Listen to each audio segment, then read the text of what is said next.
ہمارے ساتھ ہے محمد سلیم جعفری، عبدالرحیم جعفری اور خصوصی طور پہ جناب حاجی فائق حسین صاحب رضوی سوستان کے لیے کہ باپ کے محمد راجہ محمد اللہ ان حضرات کو سے انتقام رکھا۔ شب جمعہ ہے، اس لیے تمام مومنین کے لیے اور خصوصی طور پر جناب مسیب علیہ صاحب کے لیے اور تمام قصر مسیب کے مرحومین کے لیے ایک سورہ فاتحہ۔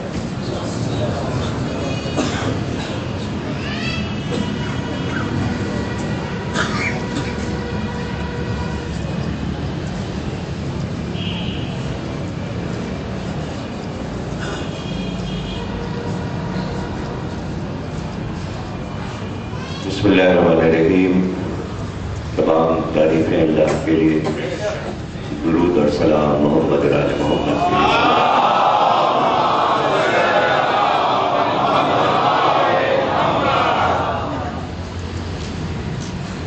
1433 ہجری کے الوداعی عشرے کی تیسری تقریر قصر مسیب میں آپ حضرات سماعت فرما رہے ہیں۔ فرمان رسول پر ہم گفتگو کر رہے ہیں۔ اصل چیز فرمان رسول ہے۔ فرمان رسول سے ہی توحید بھی ہے، قرآن بھی ہے، نبوت بھی ہے اور امامت بھی ہے۔ بنیادی طور پر لوگ اور چیزوں کا ذکر کرتے ہیں، کہتے ہیں کہ توحید، اول توحید کہتے ہیں، اصول دین میں کہتے ہیں اول توحید، اور فروع میں کہتے ہیں اول نماز۔ لیکن اگر فرمان رسول نہ ہو تو نہ اول توحید ہے نہ نماز۔ سرکار نے ہمیں بتایا، ان کے فرمان کے مطابق سب نے جانا کہ اللہ ایک ہے، توحید ہے، اس کی اطاعت ہے، اس کی نماز۔ تو ہماری نظر فرمان رسول پر ہو، اور وہی سب سے اہم چیز ہے۔ جیسا کہ بتایا جا رہا ہے روز کہ ایک ایک لمحہ محفوظ کیا گیا جس کا نام اسوہ حسنہ رکھا گیا، اور یہ نام قرآن میں موجود ہے۔ اور اللہ نے تعریف کی ہے سرکار کی سیرت کی، ان کے عمل کی۔ اور جو کچھ وہ کہتے ہیں اور کہہ رہے ہیں، اللہ کہتا جاتا ہے کہ تم جو کچھ بھی کہہ رہے ہو وہ ہم کہہ رہے ہیں، تم خود کچھ نہیں کہتے، ہم کہہ رہے ہیں۔ تو یعنی زبان پیغمبر سے اللہ بول رہا تھا، یہی ماننا پڑے گا، اس لیے کہ وہ بولتا نہیں، وہ نہیں بولتا، اس لیے اس نے جب انسانوں کو بنایا تو یہ طے کر دیا کہ اس نور کو میں انسانی پیکر میں وہاں بھیجوں گا، تاکہ ان کو جب وہ اپنی زبان سے سمجھائے تو میں تو بولتا نہیں، میری تو زبان ہے نہیں، تو یہ زبان جو پیغمبر کی زبان ہے یہی میری زبان ہے، جو پیغمبر کے الفاظ ہیں یہی میرے لفظ ہیں، یہ میرے لفظ ہیں، اس نے اپنے علم سے طے کیا ہوا ہے۔ تو جو کچھ بھی سرکار کہیں وہ اللہ کہہ رہا، وہ اللہ بول رہا ہے، اور جو عمل کر رہے ہیں وہ عمل بھی اللہ کا عمل ہے۔ جو کچھ وہ کر رہے ہیں یہ سب اللہ کا عمل ہے۔ اور یہ لکیریں کھینچنا، حد بنانا کہ ہم اس پہ بحث کریں، اس میں بحث کی گنجائش ہے ہی نہیں۔ یہ موضوع ایسا ہے کہ اس میں کوئی بھی ایک چھوٹی سی بھی بات کسی کے ذہن میں سوال نما نہیں آ سکتی، اس لیے کہ یہ سامنے کی بات ہے۔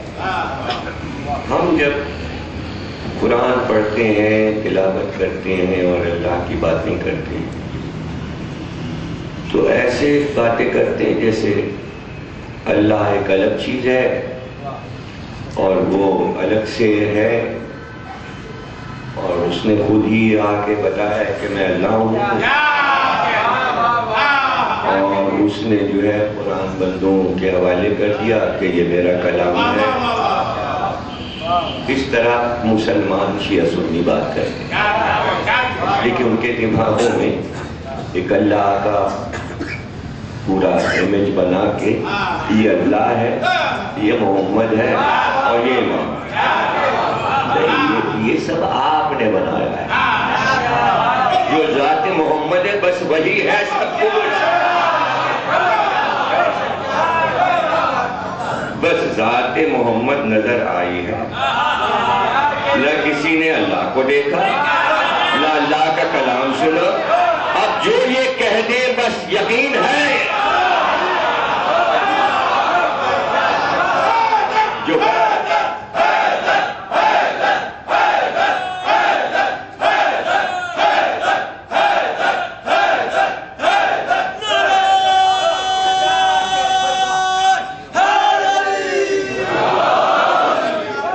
بتا رہے ہیں، کہہ رہے ہاں وہ ہے اور میں رابطے میں ہوں اس سے۔ یہ کہہ رہے ہیں کہ میں رابطے میں ہوں، یہی بتا رہے ہیں، فرشتے ہیں، ساری تفصیل انہوں نے بتائی ہے، سرکار سامنے ہے، بس یہ بتا رہے ہیں کہ وہ ہے، اور اس کو ماننے کے لیے یہ اصول ہے جو ہم تمہیں دے رہے ہیں۔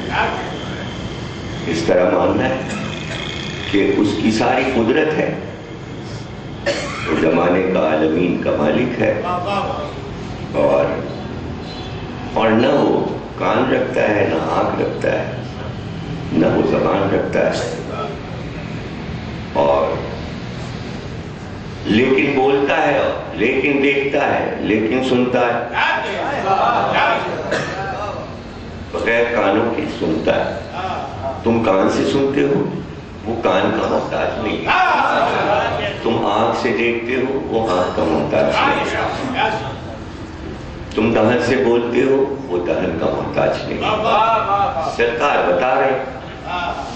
اب ظاہر ہے کہ سرکار اسی طرح بتائیں گے کہ تم مجھے دیکھ رہے ہو کہ میرے کان ہیں، اس کے نہیں۔ تم دیکھ رہے ہو میری آنکھیں ہیں، اس کے نہیں ہیں۔ تم دیکھ رہے ہو دہن ہے، زبان ہے، میری زبان دیکھ، اس کے نہیں۔ تو میں بول رہا ہوں، اب مجھے بتاؤ، میں سن رہا ہوں، آؤ میرے سامنے آؤ، میں دیکھ رہا ہوں۔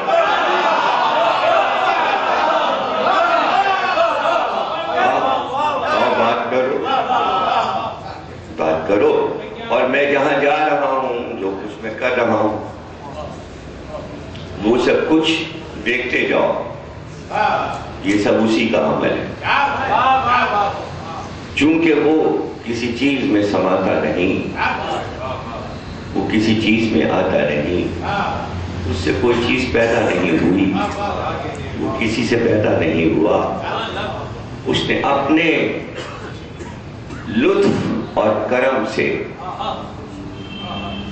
کس وقت، کب، کہاں یہ طے کیا تھا کہ وہ تھا اور میں تھا۔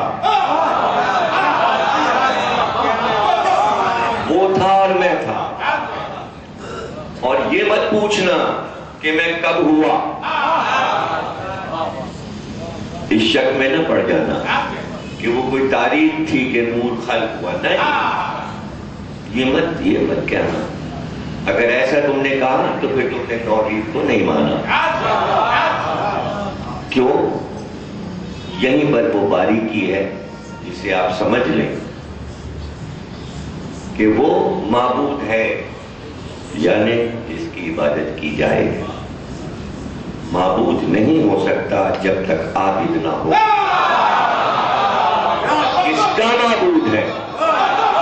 ارے بھئی کس کا معبود ہے؟ اور وہ کہہ رہا ہے میں ہمیشہ سے تھا، یعنی کوئی اس کی لمٹ نہیں ہے کہ کب ہو گیا، وہ بس تھا۔ تو جب وہ تھا معبود تو میں عابد تھا۔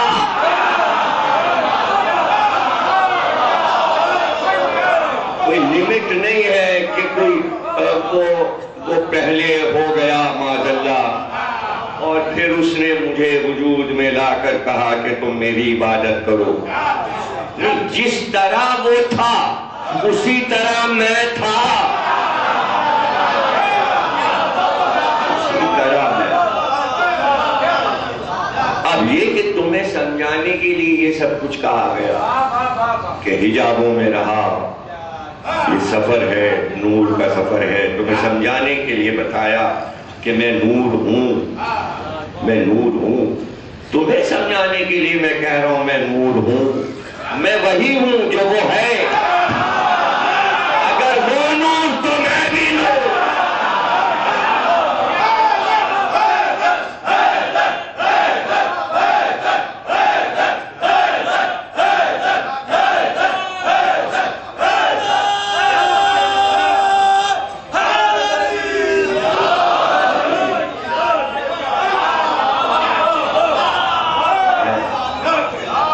تو چونکہ خلقت انسانی اس کے پیش نظر تھی اور اس میں یہ سارے معاملات عالم نور میں طے ہوئے تھے کہ اس کا ڈھانچہ کیسا ہوگا، اس کا ڈھانچہ کیسا ہوگا۔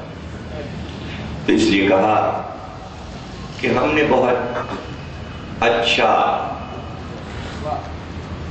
ایک خوبصورت سانچے پر بنایا۔ یہ اس لیے کہا اس نے کہ اچھے سانچے پہ انسان کو بنایا، احسن تقدیر، اچھے کینڈے پہ بنایا، احسن طریقے، یعنی جو سب سے بہترین ہمارے ہاں صورتحال ہو سکتی تھی کہ جس سے بہتر نہ ہو، تو ویسی مخلوق کا ہم نے تعین کیا کہ ایسا چہرہ ہو، ایسے ہاتھ ہو، قد و قامت ہو، چہرے میں یہ سب کچھ ٹکا ہو، کان لگے ہو، آنکھیں روشن ہو، ناک ہو، دہن ہو، اندر کا پورا سسٹم ہو، دل ہو، دماغ ہو، پسلیاں ہو، جگر ہو، خون کی روانی ہو، پانی بھی ہو، آگ بھی ہو، مٹی بھی ہو، ہوا بھی ہو، سانس تو آئے اور جائے، یہ سب ہم نے طے کیا تھا، ہم نے طے کیا تھا۔ تو اب یہ کہہ رہے ہیں کہ وہ یہ کہہ رہا ہے کہ ہم نے طے کیا تھا۔ اس کے معنی جب طے ہوا تھا تو اس معاملے میں یہ بھی شریک تھے، یعنی ان کو بے خبر نہیں رکھا گیا تھا۔ تو ظاہر ہے کہ وہ سنت اس نے بیٹھ کے کوئی مشینوں کی طرح نہیں بنائی تھی، بس اس نے ارادہ کیا تھا اور وہ چیز ہو گئی تھی۔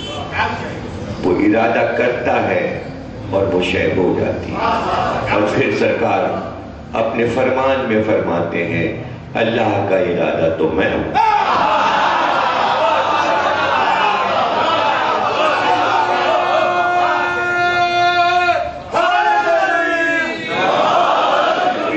کرتا ہے کہ یہ ہو، ارادہ میں ہوں، اس کا ارادہ میں ہوں۔ تو گویا خلقت انہوں نے کی، انہوں نے بنایا، سب کچھ انہوں نے تیار کیا، اس نے ارادہ کیا، انہوں نے بنا دیا۔ تو اس میں سوچ، فکر، جذبات، جانے کیا کیا فیڈ کیا گیا، ہم نے سب اس میں فیڈ کر دیا۔ اس نے کہا بس تم کرتے جاؤ، ہماری نگرانی میں کرتے جاؤ، جو جو اس کو دینا ہو، باہر کا حسن دیا ہے تو اندر کا بھی حسن سارا اسے دے دو، اسے غم بھی دے دو، اسے خوشی بھی دے دو۔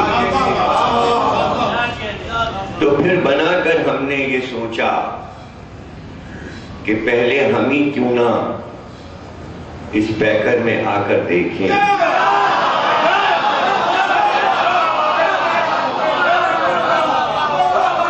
تو پھر ہم اس پیکر میں آئے، لیکن ہم نے اپنے ارادے سے یہ طے کیا کہ اگر ہم چلے گئے اس پیکر میں اکیلے تو وہاں وہ ہوگا، یہاں ہم ہوں گے۔ اگر ہم اس پیکر میں چلے گئے، اپنے بنائے پیکر میں چلے گئے، وہاں وہ ہوگا، یہاں ہم ہوں گے۔ اس کو کسی نے دیکھا نہیں، سب یہ کہیں گے یہ وہی ہے، یہ وہی ہے۔ اس لیے ہم نے ارادہ کیا، اس نے ارادہ کیا، اس نے ارادہ کیا، ہم نے ارادہ کیا کہ دو حصے ہو جائیں اور دو بھائی ہو جائیں۔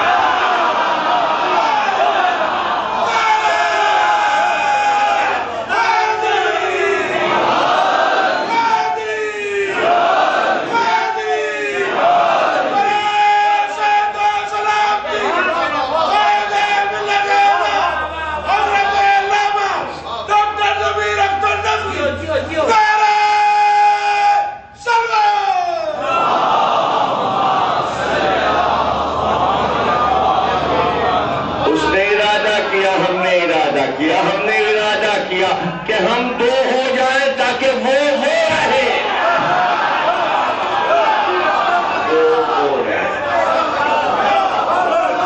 اب یہ اس نے چاہا کہ وہ رہے یا انہوں نے چاہا کہ وہ رہے، یہ راز ہے،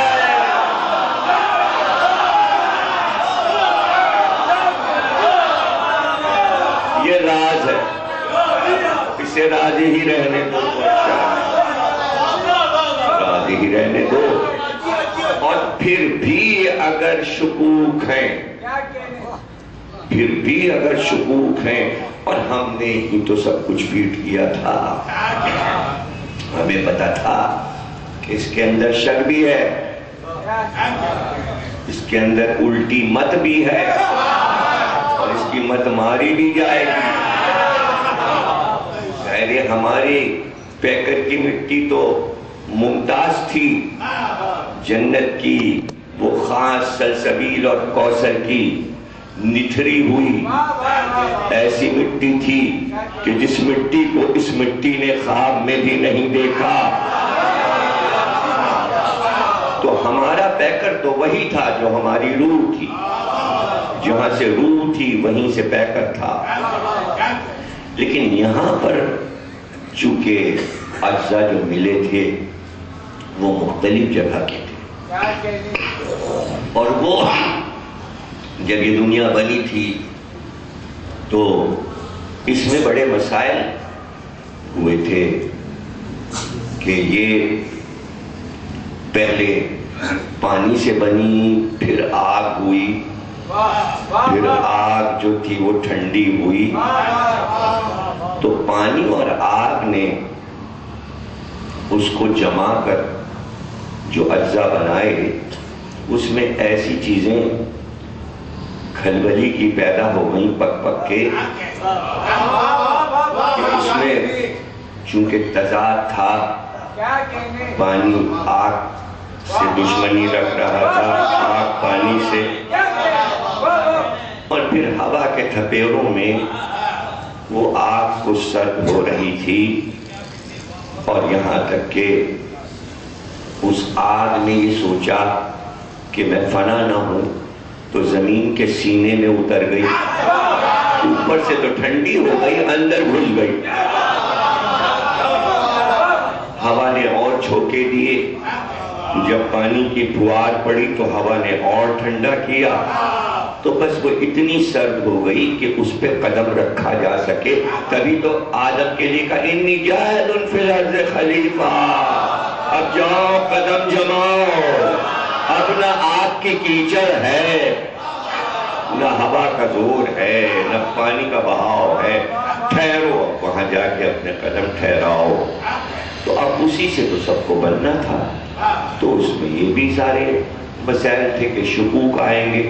تو اب وہ شک جو تھا، چونکہ ہمیں تو نبوت کا کام کرنا ہی تھا، تو ہمیں تو ظاہر ہے کہ منوانا تھا توحید کو۔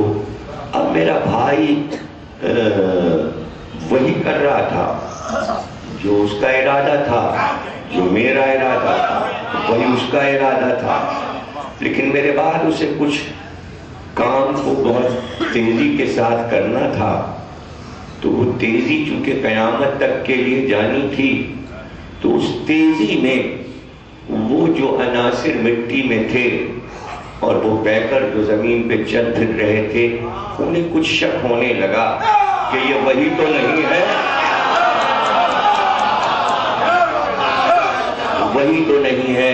اس لیے ہم نے کہہ دیا اپنے بھائی سے مزید ٹکڑے کر دو، مزید ٹکڑے کر دو۔ اس نے ارادہ کیا، پھر ہم نے ارادہ کیا، پھر میرے بھائی نے ارادہ کیا، یہاں تک کہ 12 ہو گئے علی کو ملا کر۔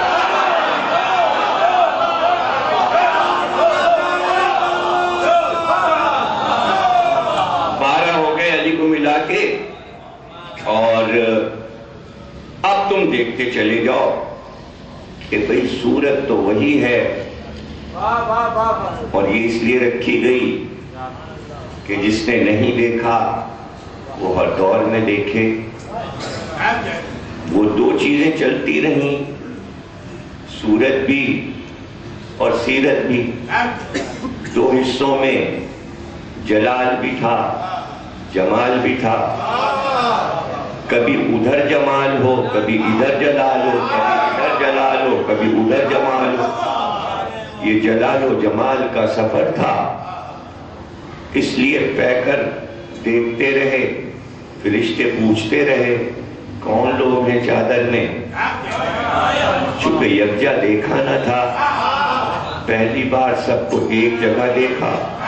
جب 5 نور اوپر اٹھے تو مل کر عرش تک جب پہنچے تو فرشتے کہنے کہ نور تو پہچانا ہوا ہے،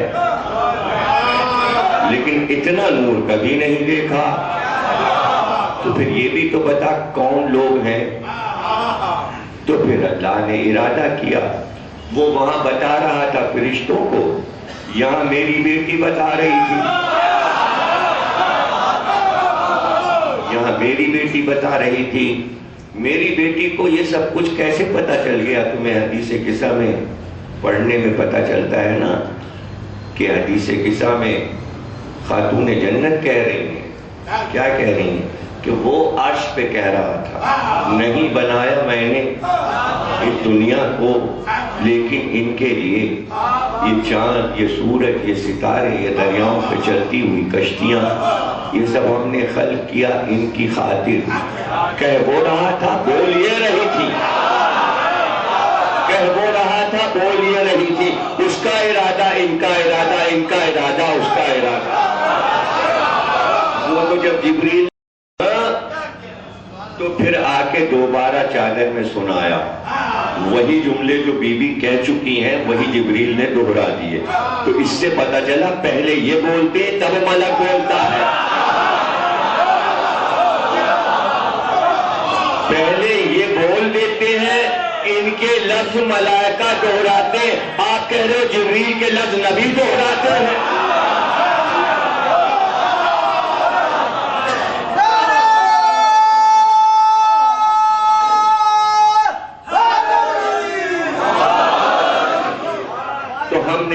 ہم نے یہ طے کر دیا تھا کہ ارادہ الہی یہی ہے کہ اتحادی نقطہ ایک ہو،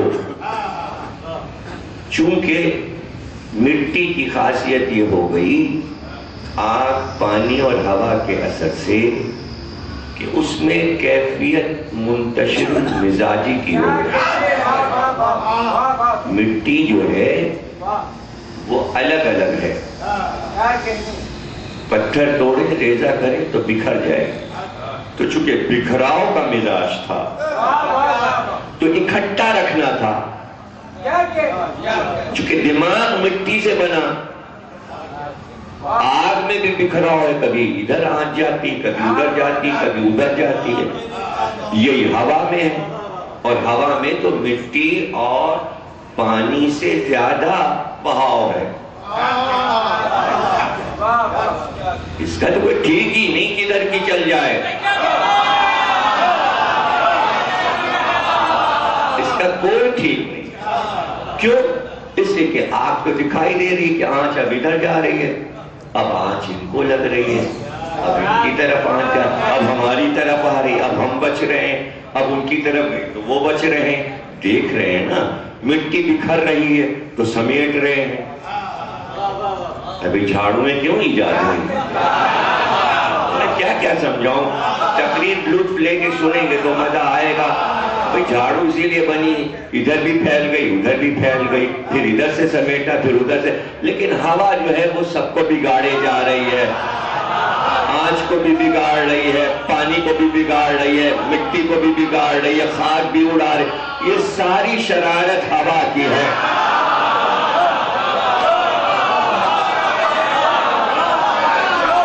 ساری شرارت ہوا کی ہے. یہ تو بھائی اس کا تو کچھ رخ ہی نہیں معلوم. رخ کے لیے ایئرپورٹ پہ جھنڈے لگے ہوئے، جہاز اڑانے والا دیکھ لے، اچھا ہوا ادھر کی ہے، ادھر کی ہے، ادھر کی، اور کان میں آواز آ رہی ہے کدھر کی ہے. اب اس کو تو اٹھانا ہے نا، تو پورا ہے لشکر پورا لے کے اوپر جانا ہے. ہوا کے دوست پہ اس کو تو زیر کرنا ہے. تو پہلے ہی وہ کھڑی ہو گئی آیت پڑھنے کے لیے، ہوا کو تمہارے لیے مسخر کر دیا گیا.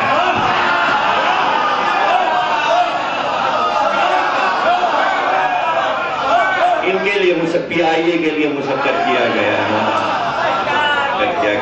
اب جب وہ اعلان ہو گیا ہاں بھائی ہوا مسخر ہو گئی ہے، تسخیر ہو گئی ہے، قبضے میں ہے، اب وہ اٹھا، اب چلا. ان کا بھائی 38,000 فٹ کی بلندی پہ اب سب کی پیالیاں کھٹ کھٹ کھٹ کھٹ کھٹ. بھائی 38 پہ کیوں گئے؟ 35 پہ رہتے، 34 پہ رہتے. جلدی جانا ہے، چونکہ اعلان کیا نا 1 گھنٹہ 10 منٹ میں پہنچنا ہے، تو 38 پہ جائیں گے تو تبھی تو پہنچیں گے، ورنہ پھر پونے 2 گھنٹے میں پہنچے گا. اگر 35 جتنے نیچے رہیں گے اتنی دیر میں پہنچے گا، اوپر جائیں گے تو اسپیس جلدی طے ہوگا.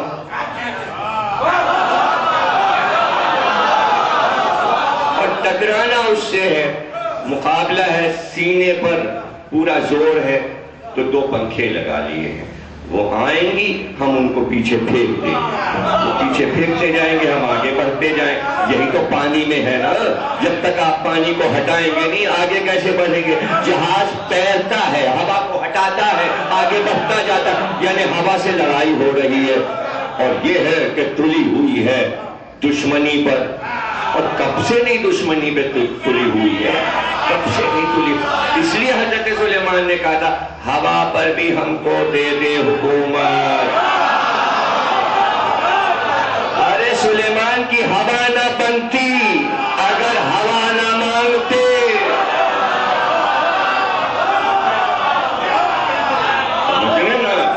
بھائی یہ ہوا کا معاملہ ہے نا. جبھی تو میر انیس سے کسی نے کہا بادشاہ کی تعریف کر دو. میر انیس نے کہا، کیا کہا؟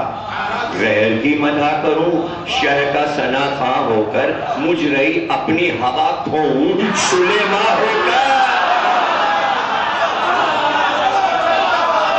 اپنی ہوا کھوؤں سلیمان ہو کر، یعنی ہوا کھو جائے گی کسی غیر کی مدح کرنے سے.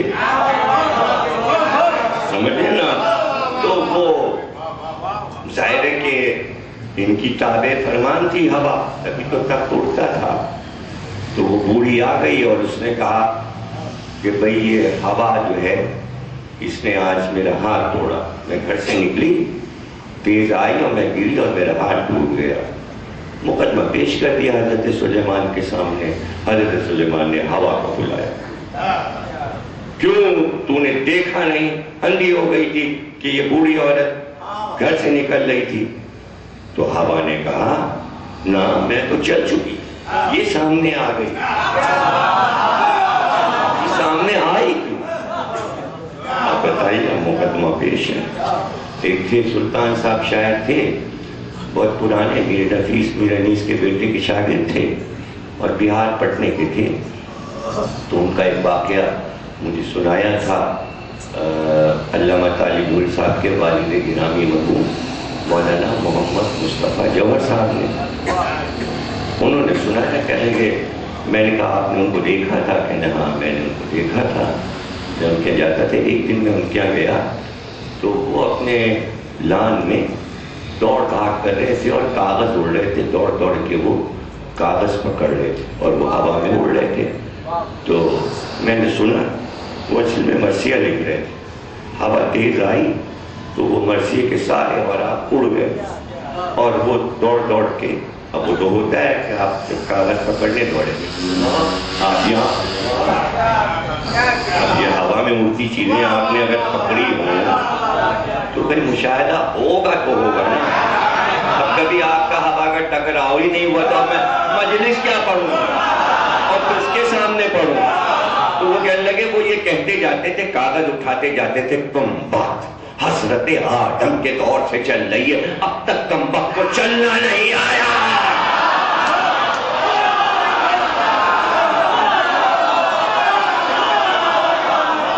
حضرت آدم کے دور سے چل رہی ہے, چلنا نہیں آیا. کبھی ادھر سے آتی ہے, کبھی ادھر سے آتی, کبھی ادھر سے آتی, کبھی. تو آپ نے ہوا کی عادتیں دیکھ لی نہیں. جب تک آپ آج کے بعد مشاہدہ کیجئے, نام ہے نام, بے نام نہیں ہے. اب پرویا ہے, اب پچھم والی ہے, اب اتر والی چلی, برسات کی اور ہے, جاڑے کی اور ہے, گرمی کی اور ہے, صبح کی اور ہے, دوپہر کی اور ہے, شام کی اور ہے, رات کی اور ہے. سب کے نام ہیں. کہیں نہ کہیں کوئی بول دیتا ہے ہاں بھائی وہ کیسی لو چل رہی ہے, نام رکھے ہوئے. دوپہر والی کا بھی نام ہے. باد صبا سو رہے ہیں, پتہ ہی نہیں وہ چل رہی ہے. اس وقت بڑی شریف ہوتی ہے, سلا رہی ہوتی ہے, اٹھنا نہیں, صبح کی پڑھنا نہیں, سوتے رہو.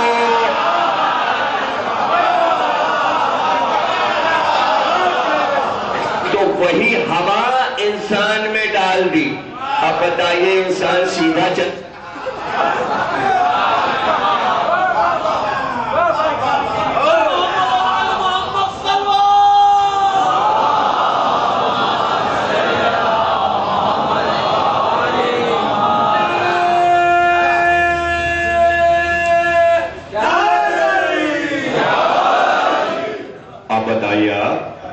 یہی ہوا جس کا نقشہ آپ نے سن لیا یہ انسان میں ہے تو وہ تو سیدھی کبھی چلی نہیں. تو کیسے امید ہے آپ کو کہ انسان بھی صحیح چلے گا؟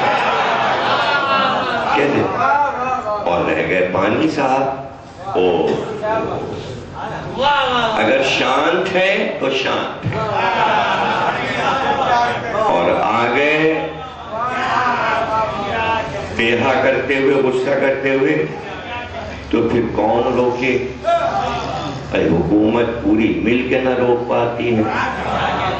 ہاں بعد میں دیکھا جائے گا, مکان بنوا دیں گے, کپڑے دے دیں گے, ہم روک نہیں سکتے اس لیے کہ ہمارے پاس بند نہیں ہے, ہم نے نہیں بنوائے. ان کا کہ بھئی آپ ہمارا پانی دے دیجئے, ہمارا پانی دے دیجئے. کانفرنس ہو رہی, ان کا ہمارا پانی دیجئے, ان کا پورے سال دیتے ہیں, وہ آپ ضائع کرتے ہیں. وہاں سے چلا آیا, ہم نے آپ کو دیا, وہ بہتا بہتا بہتا پنجاب سے ہوتا ہوا جا کے سمندر میں گر گیا. جو سال بھر دے رہے ہیں وہ کہاں روکتے ہیں؟ آپ کے پاس کتنے ڈیم ہیں؟ آپ کے پاس پانی روکنے کا کوئی انتظام ہی نہیں ہو، پھر آپ کہہ رہے پانی دے دو، پانی دے دو، کتنا تو آپ ضائع کر دیتے۔ سمندر میں میٹھا پانی کھارے میں چلا جاتا ہے، آپ اپنا پانی ضائع کر دیتے ہیں، تو اب مزید کیا مانگ رہے ہیں آپ؟ ہاں وہ کالا باتیں ہیں، بنے گا پھی ہوگا پھی ہوگا پھی ہوگا ہی ہوگا، روکیں گے پانی روکیں گے۔ اچھا بھائی روکیں ہم کا نہیں، ہم تو نہیں روکنے دیں گے، یہ سازش ہو رہی ہے، پنجاب کا پانی سندھ میں فلانا، جی کی صوبائیت آ گئی، پانی چلا گیا سمندر میں، اس کو کیا چاہیے، اس کو تو جانا ہے، اس کو تو کوئی روکے تو رکے، ورنہ وہ کہاں رکتا ہے، روکے سے نہیں رکتا، وہ تو روکے سے نہیں رکتا، تو وہ کب کسی کا کہاں مانتا ہے، جو کسی حکومت کا کہاں مانے گا؟ بڑی بڑی حکومت کا کہا پانی نے نہیں مانا، قوموں کا کہا نہیں مانا، بس حضرت نوح کو یہ بات معلوم تھی کہ پانی کسی کا کہا نہیں مانتا، اس لیے کہا بس لے آ، اللہ نے کہا لائے، یہ آیا اور یہ آیا اور یہ آیا اور یہ آیا۔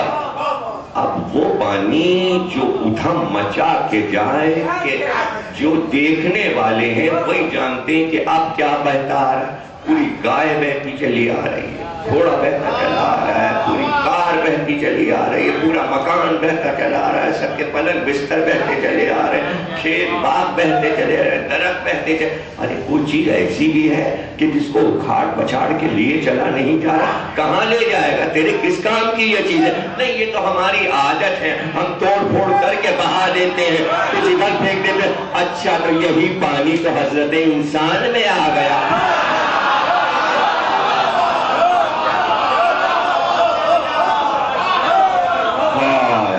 اب یہ ہے بھائی یہ کس کے، تو اس کے لیے تو ڈپارٹمنٹ ہے پورا نا، گاڑیاں چلتی ہیں، گھنٹیاں بج رہی ہیں، کہیں لگ گئی ہے، کہیں لگی ہے، اور کہاں کہاں لگتی ہے، کہتا ہے سر سے لگی، تلوے سے لگی، تالو سے لگی، یہ ایک الگ ہے، جب اندر ہے تو لگے گی نا، تلوے سے آئے گی سر تک، تو اندر ہی اندر دوڑ رہی ہے نا، اندر ہی اندر بجھا رہے ہیں، پانی کی دھاریں موٹی موٹی اور اوپر چلی گئی، اب گاڑیاں اتنی 9 منزلوں پہ کہاں چلی جائیں گی، اوپر پانی کیسے جائے، مٹی بھی پھینک رہے ہیں، ریت بھی پھینک رہے ہیں، گیس بھی پھینک رہے ہیں، اب وہ قابو میں آگے ہاتھ سے نکلی، یہی آگ انسان میں آ گئی، انسان میں آ گئی، مٹی کے تو تھے ہی، اس پہ سونے پہ ہوا سہاگا، اس میں آئی ہوا، اس میں آیا یہ باقی پانی، باقی ہوا، باقی آگ، ہر چیز تو باقی ہے، تو یہ مٹی تھی جو ہر چیز کو جذب کر لے، تو وہ جتنا جذب کر سکی کی، اور اگر آ گئی خمار پہ تو پھر غصے میں آ گئے، آگ نے زور کیا، آگ نے زور کیا، کبھی پانی نے زور کیا، کبھی ہوا نے زور کیا، اور کہہ رہے ہیں پھٹ جائیں گے یہ، خوشی میں پھٹے جا رہے ہیں، اور کبھی کبھی غصے میں پھٹے جا رہے ہیں، اندر ہوا ہے، اندر ہوا ہے، ایسا انسان، تو اب یہ تو بھائی فیصلہ ان کا تھا کہ جبریل اور میکائیل سب سے کہا جاؤ مٹی لے آؤ، وہ مٹی گئی تو اس میں یہ سب کچھ بھی شامل ہو گیا، وہ بن گئے، اب سرکار کو پتا ہے کہ یہ کیا ہے اور یہ کیا ہے اور یہ کیا ہے، کون آتشی ہے اور کون آبی ہے، سرکار کو پتا تھا، اسی طرح سمجھانا تھا، تو کہا کہ بھئی ہم تو سمجھائے دیتے ہیں، اب ذرا کچھ تیزی آئے گی جلال و جمال میں تو تمہاری نگاہیں جائیں گی، اچھا یہ وہی تو نہیں ہے، اس لیے کہہ دیا علی تو پھر حصوں میں بانٹ دینا، حصوں میں بانٹ دینا، تاکہ تمہارے 2 ایسے بیٹے تو ہوں، تاکہ جو ہم نے اصول دیا ہے قل واللہ کا، اس میں یہ طے تو ہو جائے لم یلد ولم یولد، جب تمہارے 2 بیٹے ہیں تو تم 2 نہیں ہو سکتے، تم 2 نہیں ہو سکتے، اب وہ کا شک نہ ہو، ان کا شک نہ ہو، ہاں جدا بھی نہیں، جدا بھی نہیں، ہم لوگ جدا نہیں ہیں، ہم کو جدا نہیں کیا گیا، تم جدا نہ سمجھو، اگر جدا سمجھا تو تمہارا عقیدہ ختم ہو گیا. ہم قریب ہیں اور بہت قریب، بس جملے میں فرق ہوتا ہے. اللہ کہتا ہے ہر انسان کے رگے گلو سے زیادہ میں اس کے قریب ہوں، ہے نا؟ حبل الورید، یہ جو رگے گلو ہے اس سے بھی زیادہ قریب ہوں. تو اتنا چپکا ہوا ہے اللہ آپ لوگوں سے، تو آپ کے لیے آپ کے قریب آ گیا. بھئی یہی فرق ہے، یہ اس سے قریب ہے، اللہ آپ سے قریب.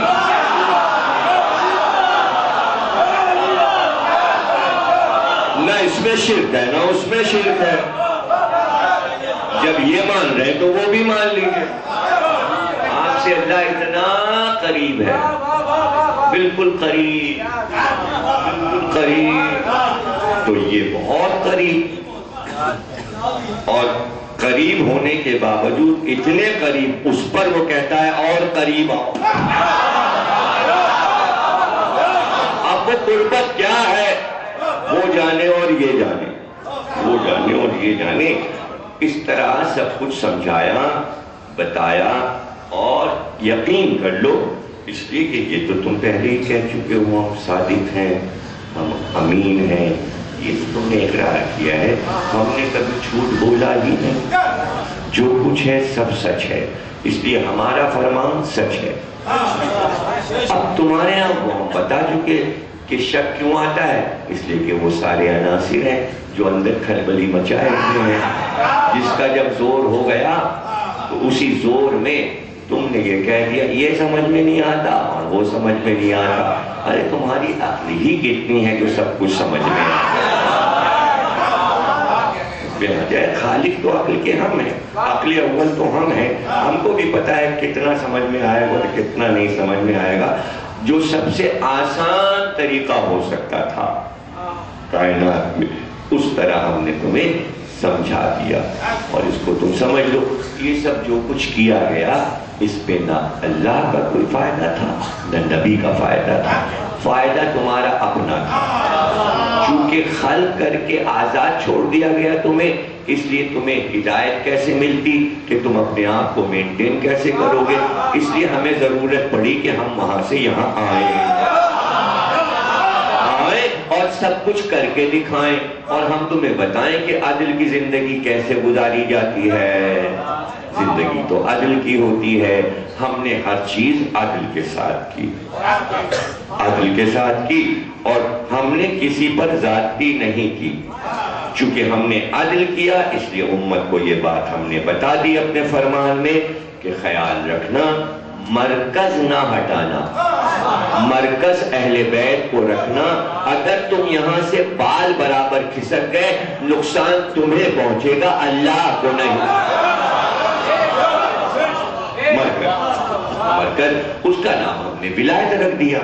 ولایت کے معنی وہ مرکز جس کے گرد پوری کائنات چل رہی ہے، یعنی ولایت پورے کائنات کو چلا رہی. ولایت یعنی اختیار، وہ اختیار جس سے یہ پورا نظام چل رہا ہے اس کا نام ولایت ہے. وہ ولایت سب کے پاس ہوتی ہے جو اللہ کا بھیجا ہوا عظیم ہادی ہوتا ہے.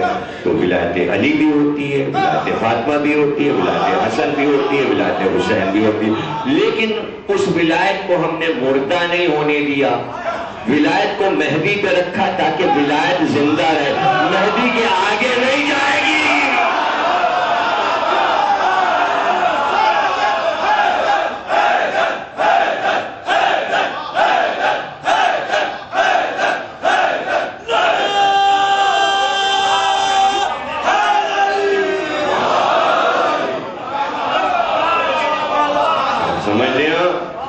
شاعر ہیں ٹھیک ہے بھائی، دل سکرین صاحب شاعر ہیں تو ٹھیک ہے، ان کو شاعری پر اختیار ہے. اختیار ان کا ہے، ان کی مرضی، جو چاہے قبافی رکھیں، ردیف رکھیں، جو سی بہر چاہے رکھیں. اختیار یعنی شاعری کی ولایت ان کے پاس ہے. نہیں سمجھ رہے نا؟ اللہ صاحب ڈاکٹر صاحب ہیں، ان کی مرضی کہاں سے چیر دیں، ادھر سے چیریں یا ادھر سے چیریں، کہیں سے بھی آپریشن کریں، ان کی مرضی. کون سی دوا دے دیں ان کی مرضی. یہ انجینئر صاحب ہیں, جیسی بھی بلڈنگ بنائیں, ہم اس میں کیا بولیں, ان کا اختیار, ان کی ولایت. تو اپنے اپنے سبجیکٹ کی ولایت آپ کے پاس ہے, تو اسی طرح فقہ کی ولایت فقیہ کے پاس ہے. بس اتنے ہی میں رہیے, باہر نہ نکلیے.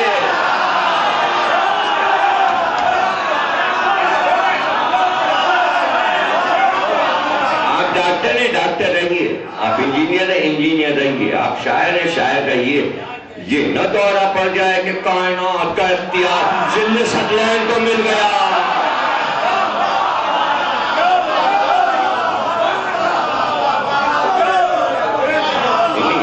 وہ کائنات کا اختیار ولایت علی, اور اپنی چھوٹی چھوٹی حکومتیں بنا لی, اپنے اندر بنا لیجئے.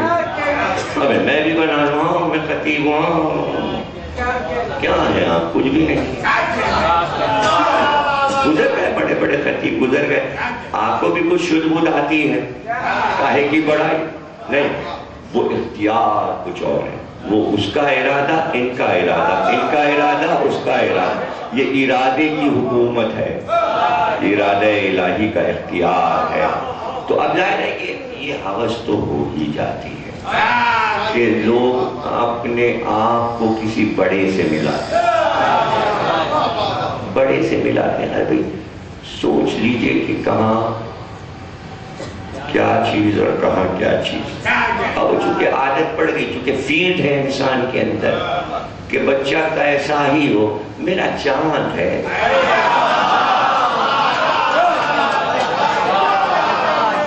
ان کے چاند کو دیکھ کے پھر اس چاند کو بھی دیکھنے کو دل نہ.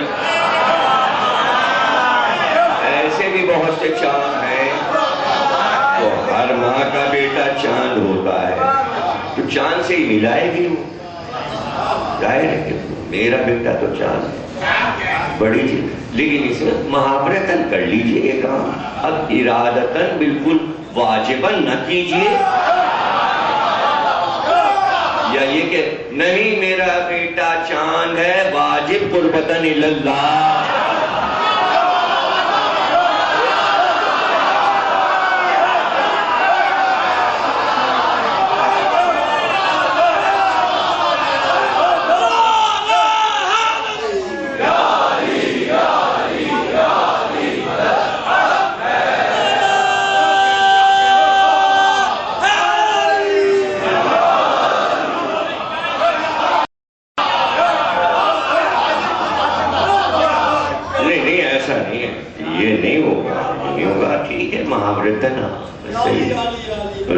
سامنے والا بھی چپ ہو جاتا, بیچاری ماں ہے, چھوڑو, کیا اس سے کہیں یہ تیرا بیٹا. تو یہ سارے مسائل ہیں. تو اب یہ ذہن کی اختراعیں ہیں, یہ ذہنی بغاوتیں ہیں, یہ عقل کی بغاوتیں ہیں. اسی لیے تابع رکھا کہ عقل بہک نہ جائے, اس لیے عقل پر عقل اول کو ہادی رکھا. اور فرمان میں بار بار اتنے فرمان سنائے کہ کیا تم اس جیسے بن سکتے ہو, اور ہم موقع دیتے رہے. ایسا نہیں ہے کہ ہم نے سب کچھ علی کو ہی دے دیا ہو. وہ کون سا فقر, وہ کون سی فضیلت ہے کہ پہلے ہم نے یہ اعلان نہیں کیا تم لے لو. یہ ایسا ہوا ہی نہیں, یہ ایسا ہوا ہی نہیں کہ ڈائریکٹ ہم نے علی کو بلا کے کہا بس یہ تمہاری ہے ساری چیز. ہم نے ایسا نہیں کیا. ہم نے تو اول روز پکارا تھا کون مدد کرے گا.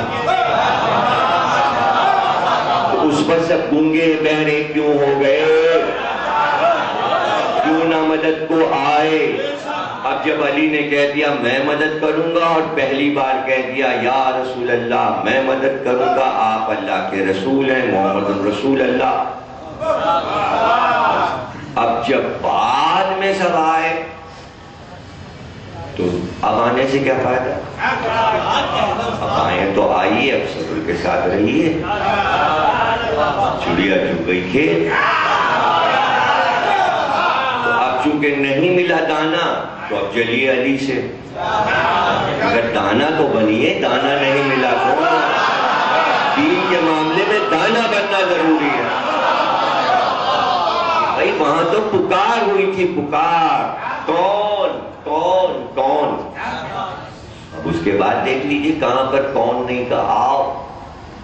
احد میں کہا، خندق میں تو باقاعدہ کا جاؤ، ٹھیل ٹھیل کے کہا، ہر طریقے سے کہا اٹھو، کہ کب تک بیٹھے رہو گے، جاؤ جاؤ، اس کے مقابل جاؤ، اس کو مار کے آؤ۔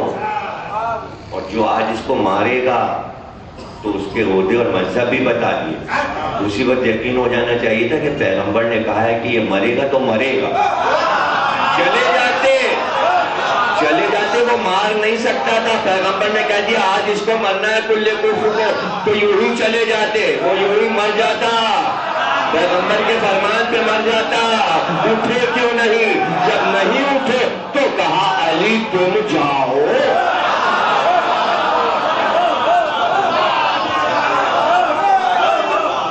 تو خیبر میں نہیں کہا تھا اب جائیے آپ تشریف لے جائیے، تو کیا علم نہیں دیا تھا؟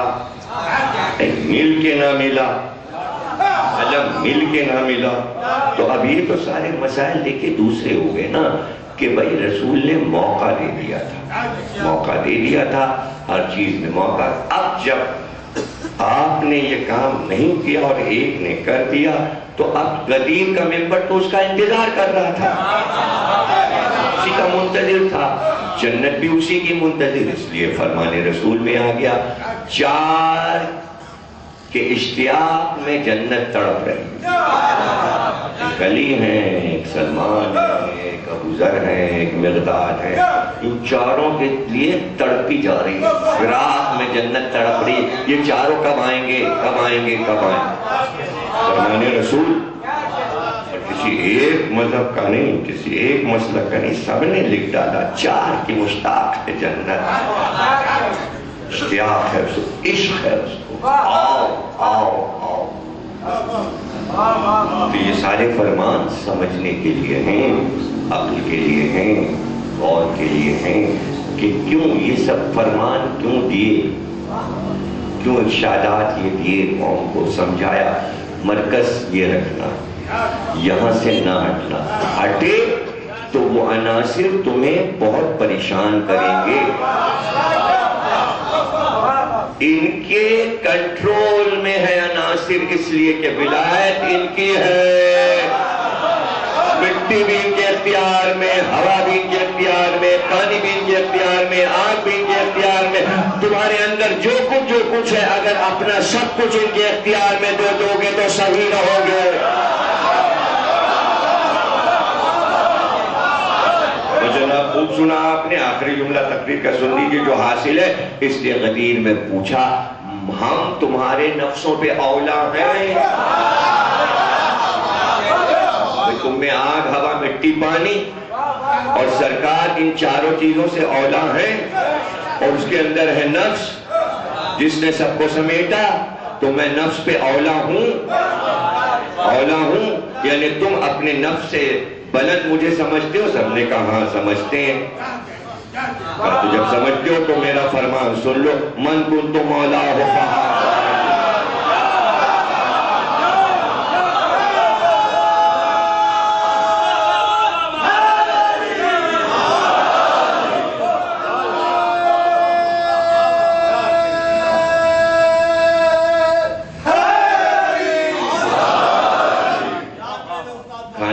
جا رہے تھے، کہا علی کہاں ہے؟ کہا گھر سے نکلے تھے۔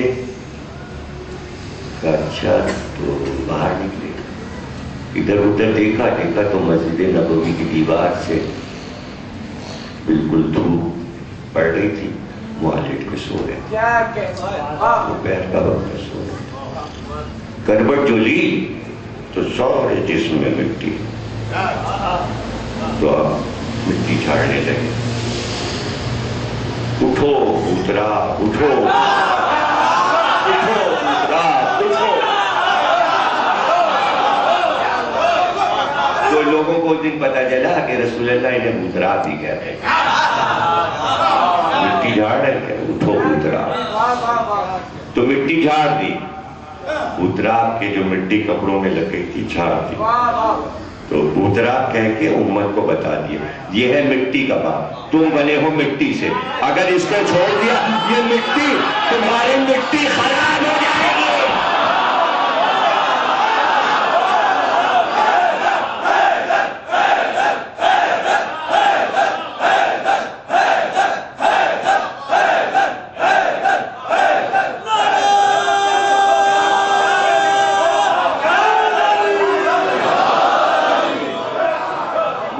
خراب نہ کرنا اپنی، اس کو چھوڑو گے تو مٹی خراب ہو جائے گی اور پھر تمہیں مٹی ہی میں تو جانا ہے، مٹی میں ہی جانا ہے اور کسی کو مانتے رہنا اس لیے کہ یہ مٹی کا باپ ہے، مٹی کا باپ ہے تو مٹی کے اندر پڑے ہو، چونکہ مٹی کا باپ ہے اس لیے وہاں بھی آئے گا اور مٹی اس کو دیکھ کے خاموش ہوگی، ورنہ ایسا دبائے گی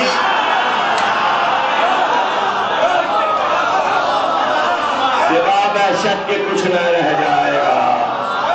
وحشتی وحشت، وحشتی وحشت، اگر وحشت سے بچنا ہے تو ولایت، وحشت سے بچنا ہے تو مٹی حالانکہ مٹی کو چاہیے تھا کہ ہماری برادری آئی ہے،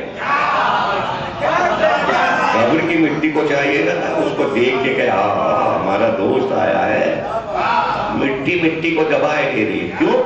یہ مٹی سے غصے میں، تو میری مٹی نہیں ہے اس لیے کہ میرا باپ ابو تراب ہے، تو کون سی مٹی ہے؟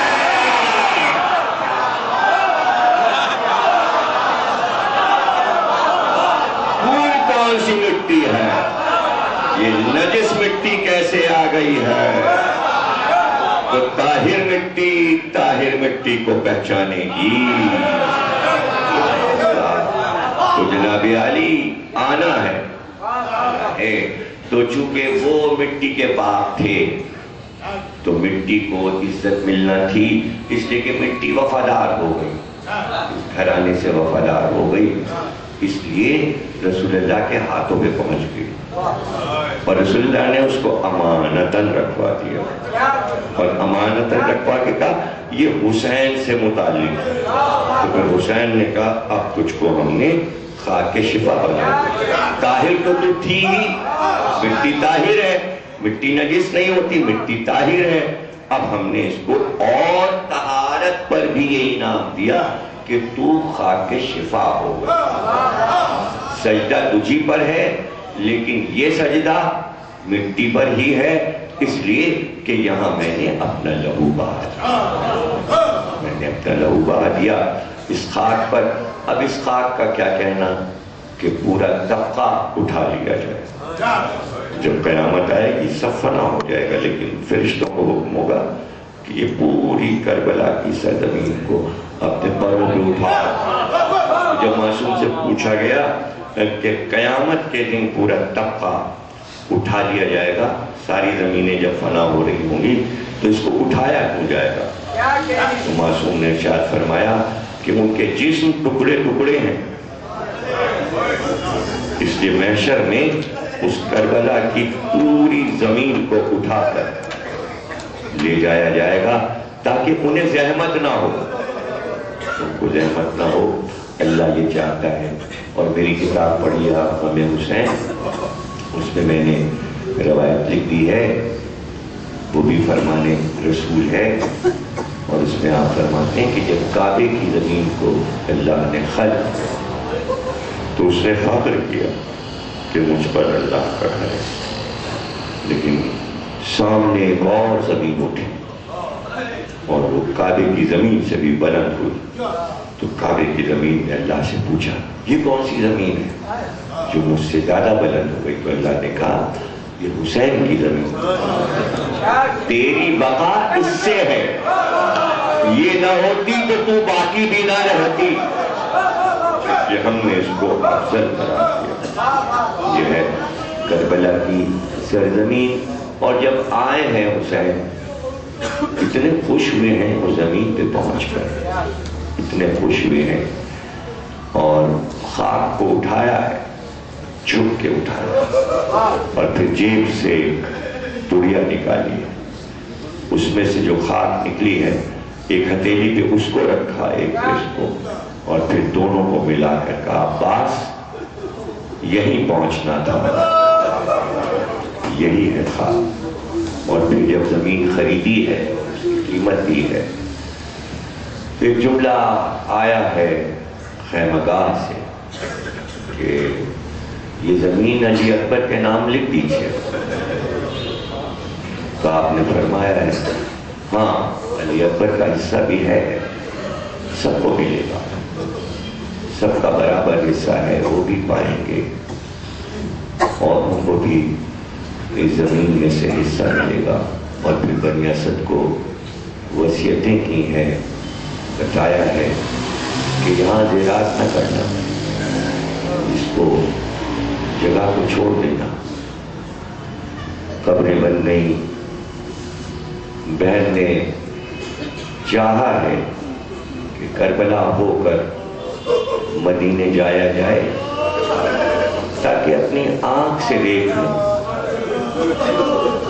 بھائی کی بنی ہوئی قبر کو دیکھوں۔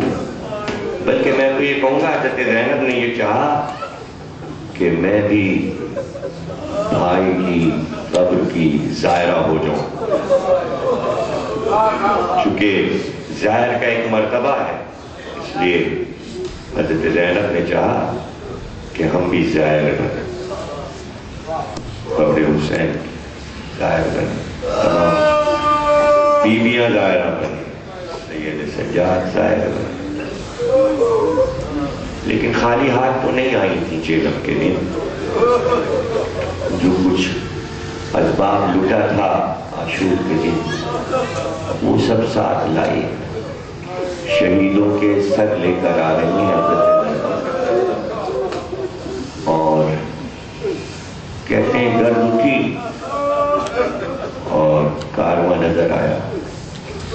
تو اس دن بہت مجمع تھا قبر حسین پر، بہت مجمع تھا، اس لیے کہ چیلوں کا دن تھا، اور دوسرا چیلوں تھا حسین کا، یہ دوسرا چیلوں تھا جب زینب پہنچی 1 سال کے بعد۔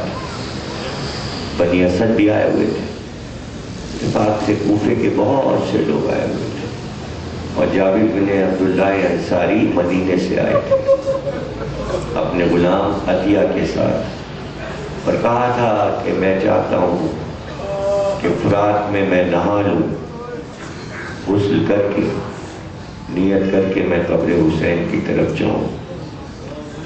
نہانے کے بعد جب کپڑے پہن چکے تو غلام نے جابر کے سامنے نالینیں رکھ دیں، ظاہر آنکھوں کی روشنی کم ہو چکی تھی، کہا آپ کی نالینیں یہ ہیں، پہن لیجئے، چونکہ گرمی بہت ہے، زمین جل رہی ہے، کربلا کی ریت گرم ہے۔ تو غلام سے کہا نہیں آپ میں نالین نہیں پہنوں گا، حالانکہ فرات سے لے کر قبر حسین تک کا فاصلہ ہے، لیکن جابر نے کہا نہیں اب میں نالین نہیں پہنوں گا، میں ننگے پیر چلوں گا، میں پابرہنہ چلوں گا۔ غلام نے کہا زمین جل رہی ہے، کہا جلنے دو، ہم کو نہیں پتا کس جگہ زہرا کا خون گرا ہے، میں زمین پر نالین پہن کر چلوں، میں نالین نہیں پہنوں گا۔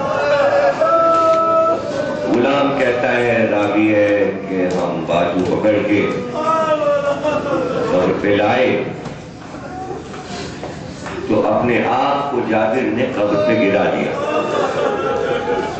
رخسار قبر پہ رکھ کے بہت روئی اور رو کر کہا حسین وہ سب زمانہ یاد آ رہا جب تم نانا کے دوش پہ ہوتے تھے، نانا کی گود میں ہوتے تھے،